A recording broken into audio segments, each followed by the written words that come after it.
Hello and welcome. My name is Celine.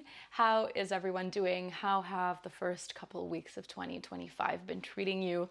I'm not gonna lie, I'm already feeling a little bit tired.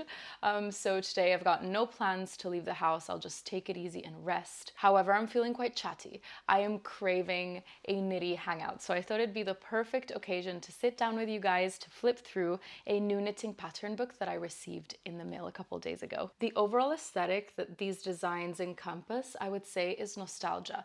There's a lot of classical fits and fitted cuts. The book in question is Memory Lane by Claudia Quintanilla. This is a collection of embellished knits. And the designer is also known as Unit on social media. She actually even has a knitting shop in Canada called Unit and Crafts, which I think is so cute and I'd love to visit if I ever traveled to Canada one day. It's published by Line Publishing. I'm pronouncing it Line because I feel like I've heard the founder of this publishing company pronounce it that way.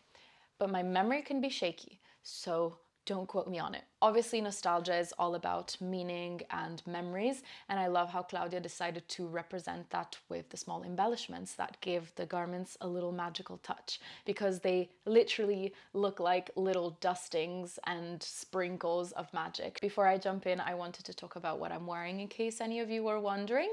So this is the Northland sweater by Petite Knit that I made for Mr. Woozy. He just left it with me so I can thread through an elastic on the neckline, but in the meantime, I thought I would wear it for my video because I love it. It's really big for me, but this is the Knitting for Olive Heavy Merino in the shade Bordeaux. It's so good. It has been wearing so well. Knitting for Olive yarn in general wears really well. It has a contiguous saddle shoulder construction, such a good basic, fits any body type really well, and I really recommend it. Let's start looking through this book. And the first one is perfect because it really represents that magical nostalgia that I was just talking about. So this is Dorata. It's a lovely, tight-fitting, fluffy, long sleeve sweater. It's decorated with these golden butterflies. So golden thread is used for the wings and then golden beads for the body. And this makes me super mad because why have I never embroidered anything on my knits before? But do you see what I mean when I say that this looks magical, especially paired with the halo and the fluff of the mohair?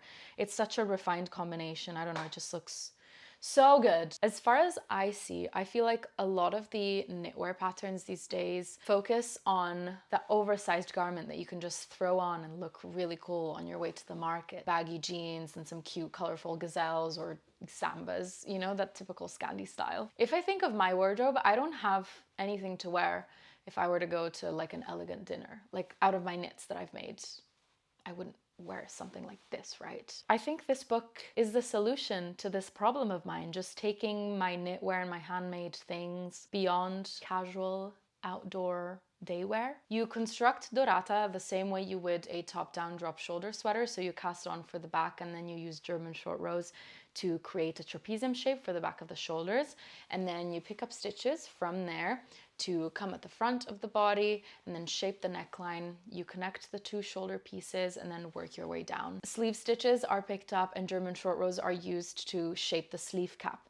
And here the short rows are pretty aggressive, and by that I mean that it's just a lot of them, but that's just to create a comfortable sleeve cap for such a tight fitting design. Initially when I saw the photo, I was convinced it was going to be a saddle shoulder construction sweater, so I was pleased to be proved wrong, and I love when sweaters are actually made differently than what they look like. The whole point of Memory Lane is that Claudia infuses every single design with memories she has from her childhood when she was living in El Salvador before she moved to Canada. Specifically, Dorata symbolizes precious memories of her uncle and their butterfly hunting adventures. I love to read about how this next pattern came about. It's just proof that you can find inspiration anywhere around you. You just have to recognize things as inspiration. Konak is a cardigan that draws inspiration from Claudia's grandfather and one of his favorite types of wood. Let's put the lace aside for a second and look at the fit alone.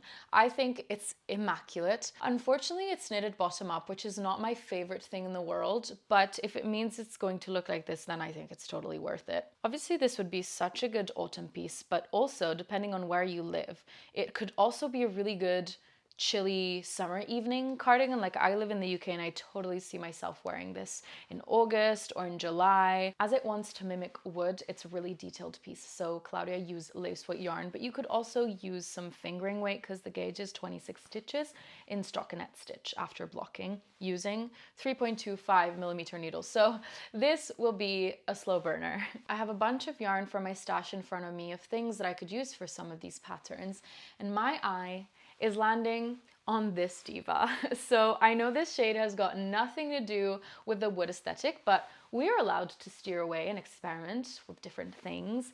And I don't know, I think this hand-dyed cashmerino, it's got some hot pink variegation that blends into red by La Bien-Aimée in the shade Amy's Flashy Lipstick. It's so soft. I think it would turn out so drapey and beautiful. Next, we have Olympia, which is a stunning top-down raglan sweater, which is not only perfect for beginner knitters, it's also lovely for those people who may have already knitted raglan sweaters before but need something a little bit different, need some extra spark to justify making another simple raglan sweater. This one has a keyhole-like opening at the back of the neck and it's topped off with a ribbon. This is just one example of how you can incorporate new and different mediums in your knitwear. You are allowed to use different ingredients that are not yarn to make your piece more interesting and exciting. I really envision wearing a high bouncy ponytail and then you've got your little bow with your keyhole opening. It's just so preppy and cute, and bows are really popular these days as well. I noticed that Claudia really loves her mohair because it's just so delicate and magical. So she uses 2 strands for this piece. The gauge is 23 stitches, so if you don't enjoy mohair, you can easily change this to any other DK fiber, whether that be a merino or just anything that works for you. I'm looking at the yarns in front of me and there is nothing that screams quiet, understated magic, quiet luxury as much as this. This is the Issir Silk Mohair in the shade 6. It just reminds me of beautiful, subtle candle glow. I think I'd pair it with a soft gold bow, like a champagne. Oh my goodness, a champagne bow at the back. There's this one piece that I made in the past that I always get so many questions about when I wear it. It's the Je ne sais quoi cardigan by Moonchain. The magical thing about this piece is that it's a crochet knitting hybrid. So the body is crocheted as well as the cuffs, and then the sleeves are knitted. It's so rare to find a hybrid pattern, especially one that has a substantial knitted part, but also a substantial crochet part. This one, it's a true hybrid. It is Granada. So the body in this case is knitted as well as the cuffs, and then the collar and the sleeves are crocheted. What's super interesting with this one is that the crochet collar is created separately. So you actually have the option of sewing it onto the sweater or wearing it as a cowl on top of the sweater or on top of any other outfit, or wearing your sweater without the collar. And that's the option that I think I would go for. I just love the versatility of that, the fact that I can switch things up and, really change the look. In this case, the embellishment comes from the texture that results from the bubble stitches that you crochet on the sleeves. It just juxtaposes so nicely to the smooth fabric of the stockinette on the body. I also love the little detail at the hem of the body. You've got some rows of pearls. For the body of this garment, Claudia uses 2 different fibers. So she has a lace weight 100% silk yarn held with a lace weight mohair, and then the sleeves she just crochets with the mohair. I love the blue yarn that they knitted this next one in. It's Tecla, a sweater named after Claudia's hometown, Santa Tecla. Overall, this one's quite simple, but it does have some lace detailing down the sleeves, which represent tree leaves and cobblestones that Claudia once walked on in Tecla. Also does that thing where she uses different yarn combinations for the body and the sleeves. So 1 strand of merino and 1 strand of mohair for the body, and then the 2 strands of mohair for the sleeves. I just realized why I loved the blue so much. It's Poppy Blue by Knitting for Olive. It's one of the best colors out there. It's gorgeous. Once again, this is the construction that I mentioned Claudia loves, and I think it's really staple to her look and really defines her aesthetic. I forgot to mention that this book does have knitting charts, and they're really nice and simple to read, and generally her lace designs aren't too complicated, so I think they're a good beginner's chart to approach in case you've never done them before. I'm reading the paragraph for the next pattern, which is Margarita, and this is infused with that delicacy of childhood moments, that elegance and simplicity that resides within a soothing memory. There is something ever so slightly innocent about this piece, and I don't know if it's the soft pastel milky yellow shade that she used for the yarn, or maybe it's the 3 simple garter stitch bead embellished lines. If you know one thing about me, I love a boat neck so much. I think it's the most elegant, princess-like feature in a garment, and this one has it. I don't usually like garter stitch kind of randomly placed across the stockinette base, but here I think it's done beautifully because it's then embellished with the beads. I think it works really, really well. I love how understated these beads are. You almost don't notice they're there, but they change the overall look of the piece so much. When I saw the Monarch sweater, I gasped because it's so beautiful. I'm seriously considering making this for myself.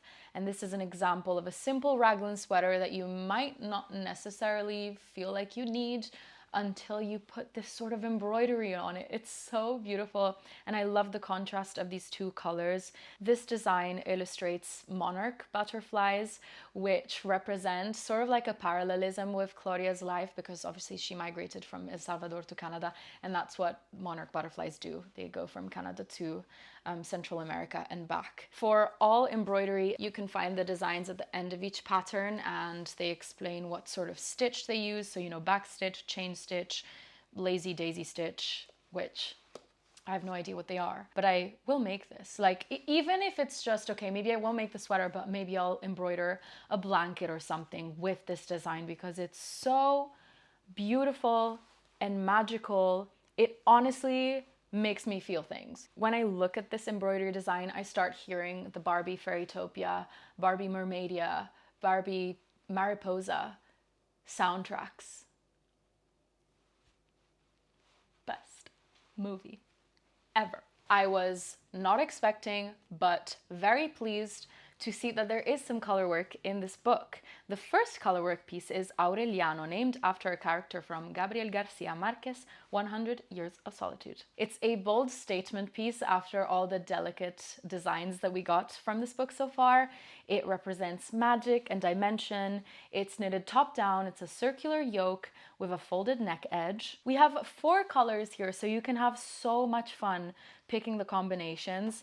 I don't even know where I would start with this. It's so hard to pick so many colors for color work. I feel like I would want a cream base, maybe an array of colors that resembles pearly iridescence, so pastel pink and blue and maybe a bit of green. I don't know. The fit is so Rory Gilmore with the higher neck, the fitted bust, and then the slightly looser sleeves. In fact, Lorelai would totally wear this as well, especially in this blue.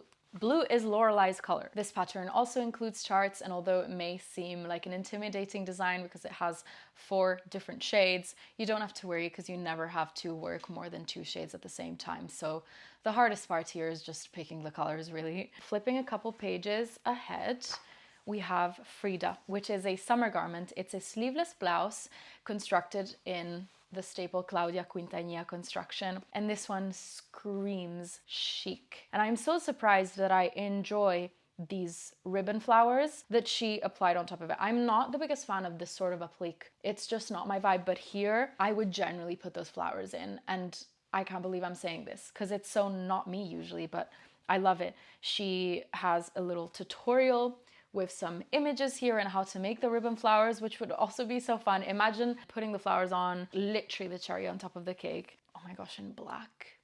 It'd be elegance personified. I love the colors that she used. And once again, it's mohair, but you can opt for so many other different lace weight alternatives that work better for you. You can go for linen, you can go for merino, you can go for anything you like. Don't be limited by the recommended yarn, you know. As long as you can hit gauge, that's all that matters, and you can use whatever you want. Back onto color work, the next sweater is called Azul, and this one actually touches upon Italian culture, more specifically the infamous song Volare. Italians are very proud of the song. This one's a top-down raglan all-over colorwork sweater, which I think is quite rare because most colorwork sweaters only have it on the yoke. I think that's just a bit sad. Plenty of colors with this one as well. We have 5 different shades. Sounds overwhelming, but once again, you never have to work more than 2 colors at a time, so it's actually not that bad. I love the little raglan detail in blue. I think this would look gorgeous in an array of neutral shades like cream and camel, darker browns. However, I do love the idea of color in this. Hot pink, electric blue. I'm scared it would give you a headache though. Truly, Claudia is the designer that keeps on giving, because look at El Naranjo. El Naranjo means orange tree. I love citrus, but that's besides the point. This is a top-down circular yoke construction knitted on fingering weight yarn. The gauge is 28 stitches. I want to read this scrumptious description to you. The trees with their fragrant white blossoms and vibrant oranges evoke memories of evenings spent with my grandfather sharing stories under the tropical sky. The subtle sparkle of the beads represents the glowing oranges in the moonlight, making El Naranjo a tribute to those cherished moments. I truly adore how the solid blue color of the sweater represents the sky, and then the colorwork on the yoke and the sleeves are the orange tree branches. So I really envision Claudia as a little girl just lying down on the grass under a tree and hearing her grandfather's stories, and her looking up at the sky and these beautiful branches. Is just such a pretty vision. I love it. It's so poetic. El Naranjo is another one that I would seriously consider making in this exact palette. This designer knows how to make a good cardigan. We looked at the first one earlier, and then this one, Rosa, is equally gorgeous and probably the most loose-fitting piece you'll find in this book. Unlike the first one, this cardigan is knitted top down, which is something I'm a little bit more comfortable with. Rosa is named after Claudia's grandmother, who despite her early loss of reason at 28, she always wore her self-made black outfits with an air of timeless elegance. It reminded me of my grandmother, who had Alzheimer's, but she used to be a seamstress, so she also used to wear solely handmade like outfits from her. One of the things I'm the most sad about is that I have never bonded over the love for making clothes with my grandmother, because I hadn't found that love yet. Yeah, I love a good story. This one's also embellished with a beautiful chain of roses down the whole length of the body. I reckon it would be really fun to embroider these, probably very tedious, I'm assuming. I love the beads in the roses, just make them so rich. The contrast between the wine red embroidery and the dark gray, gorgeous, and a very timeless color palette, I think. This cardigan doesn't have any buttons, which is quite rare. I think it just makes it look so elegant and chic and very neat and polished. Also, can we talk about the pockets? This cardigan has pockets. And I love that the opening is on the side rather than on top. It's just so much more natural and effortless and ergonomic. If you really liked the look of the first pattern in this book, Dorata, but you thought you could do with a little bit more ease, something not as tight-fitting, Pita is a really good alternative. It's just got the same construction, but then has a little bit more of a relaxed fit, which is really nice. What's also special about this one is that it has a sewn-on crochet collar with a little ribbon as well. Here she uses a different shade for the collar, so it really stands out as the statement element in the design. This pattern gathers all sorts of crafts and mediums, so we've got the knitting, the crocheting, the ribbon, and the beads, which makes a seemingly simple sweater into something that's super detailed, intricate as well. This is definitely one of the most classical looking designs in this book, almost a little bit like elegant grandma core, which I love to wear with a little tiny pop of color just to add a little bit of fizz. So in this case, for example, I think a hot pink ribbon instead of the navy ribbon would really make it more bubbly, you know? There is no denying that we've seen many timeless knits in this book, but Gardenia might be the most timeless piece in here. More so like a passe-partout, it would just work in any occasion. It's a top-down raglan sweater with a folded neck edge. What's so amazing about this one are the cuffs. These cuffs are ribbed. They are quite long. On the side of them, a row of pearl buttons. It reminds me exactly of those super elegant, classic silk pearl long sleeves blouses. It reminds me of something off of a wedding dress in the best and most wearable way possible. Making it in this champagne-y shade really sells the fantasy, but a variegated yarn would also make it really, really lovely. I have this one from Nelly Eve. Unfortunately, I only have one skein, so I could never do a long sleeve. This is their Dale's 50/50 in the shade Foxglove Hedgerow number 2. Some more color work we see in the Maria sweater. I usually don't love a low contrast color work, but in this colorway, I think it's so sweet, especially tied to the meaning of adolescence that this sweater specifically has. Really like the light blue with the salmony pink. It's a pairing I never would have gone for, but I think it's really pretty, specifically highlighted with some beads as well. I don't know, it just really, really works. I guess the only downside of this low contrast color work is that you don't immediately notice how beautiful the color work design is. But maybe that is the whole point, is that you're not meant to see this stark difference of the design against the background. This whole garment is about innocence and sweetness and softness. Am I seeing a picot edge on the collar? I think I am. I love the double folded stockinette hem that she's put on the body. I don't know if she's put increases, but either way, the end of the body is slightly flared, which I think is so, so girly and cute. Next one I love with a passion. It's called Golondrina. First of all, it's the most beautifully fitting t-shirt, hand knitted t-shirt I've ever seen. And then the embroidery of the swallow birds, I adore. Just reminds me of like a family crest. And the overall look of the t-shirt reminds me of like a regal equestrian shirt. I'm looking at a close-up of this embroidery and I'm imagining it on a set of mittens. And this is one of the takeaways I get from this book. Even if I will not manage to get through all the patterns because that's very unrealistic, I could still use these patterns and techniques that are explained on other pieces that I make. There's one accessory in this book and it's the Corazon crochet collar. I've never made a collar, but I think it would be such a good gift, first and foremost, because it's small and fast. Then this one's crochet, so that works up quicker as well. But then it's such an original piece that will completely change the face of your outfit. You essentially have to treat it as a statement necklace. And I think it would be a really good tool to experiment with your style, especially if you tend to dress more simple. And listen, who doesn't love a stash buster? I bet that at least 85% of you have one skein of mohair in their stash. I bet you have it, and I bet you could probably begin this project right this second. Coming to the third cardigan in this book. It's named after my favorite flower. It's called Narciso. How would I say this in Spanish? Narciso?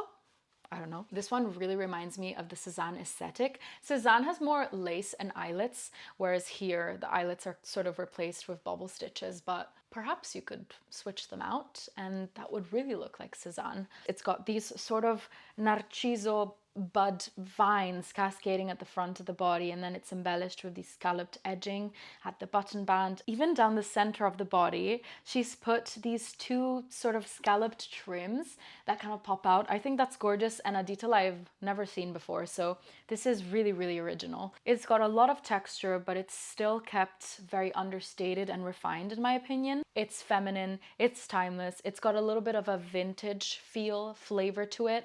And we're at the end of the book, looking at the very last pattern. It's the one that from the beginning caught my eye, stood out from all the other ones, even without reading its story, which turns out to be one of the most important stories in here. This is Wings. The sweater's crystals represent the stars, each dedicated to the memory of all those women who have been victims, and it emphasizes the importance of awareness and remembrance. The design is so soft and drapey and delicate because it's knitted with one strand of lace weight, but then it's got this thicker collar that really gives it strength. I really love how the beads are integrated in this one. It's a top-down raglan sweater. I do love the idea of knitting wings in this mohair. This is Drops Kid Silk in the shade 24. It's this super, super bright electric petroleum green blue. I don't love Drops Kid Silk because it's itchy, but my skin is very tolerant, so I could do it. Otherwise, even going for Knitting for Olives Pure Silk, I've got some putty left. Maybe in a different shade, but I think that would drape so well and look really, really pretty with beads because it does have a subtle sheen to it, so I think that would pair very nicely. Such a good way to end this book. I have had a lot of fun analyzing these patterns today. I have quite a few knitting books, but I'd never gone for such a deep dive, so that was very interesting. Let me know in the comments which one was your favorite, or if you have any pattern recommendations for more classical fit, timeless looking, embellished knits. I'm also really curious to know what sort of pattern reader you are. Do you like knitting off of a pattern in a book? Or do you like printing your pattern and scribbling on it? Or do you look at it on your phone, on your laptop? Please also update me on what's currently on your needles because I'm super nosy about everyone's whips. I'm really looking forward to reading your guys' responses, so thank you so much for commenting and sticking till the end of this video. I will leave my Instagram on screen in case you'd like to follow my creations more in real time. Then I'll say bye for now, and I hope to see you in the next video.